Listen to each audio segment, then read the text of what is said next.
Now to the suspect, there's a chance he could face the death penalty. That's because in Utah, killing a law enforcement officer can lead to that punishment. ABC4's Jonathan May explains what that process could look like. Jonathan? Yeah, good morning, Matt. Here in front of the Weber County Jail, alleged shooter Ryan Bay is being held without bail. As we take a look at some video real quick right here. Now, a Utah attorney says here in Utah, killing a police officer can result in the death penalty. We're told it depends on if a suspect was committing a crime at the time, if a suspect is trying to escape custody, and if it's particularly cruel. An attorney weighs in along with a neighbor who's telling us more about the suspect. She says Bay once came over to help her shovel snow. Here's what they had to say.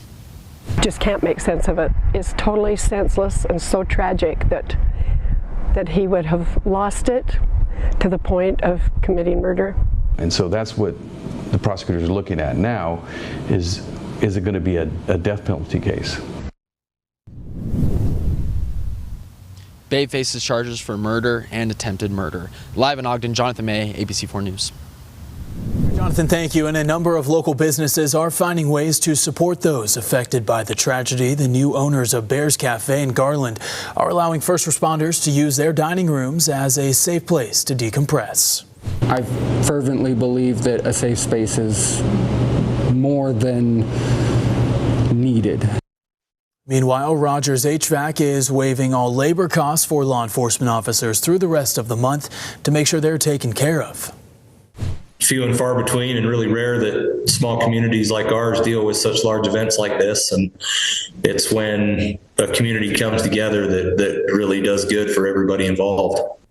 And in Logan, Schaefer's Bakery and Cash Coffee, where we're told Officer Estrada visited regularly, they're supplying the police department with donuts and coffee all week long. We have Malinois here in the coffee shop, and he would love on the Malinois every time he was here. He wanted to have his own one day, but he had small kids, so he had to wait. And in the meantime, he would just come in here and love on the ones that we have here. So it was always super genuine, just a nice guy. Sergeant Sorensen's family is also teaming up with Ace Hardware to put together an auction. The proceeds will go to the families of the two officers who died as well as the officer who was injured. And the box elder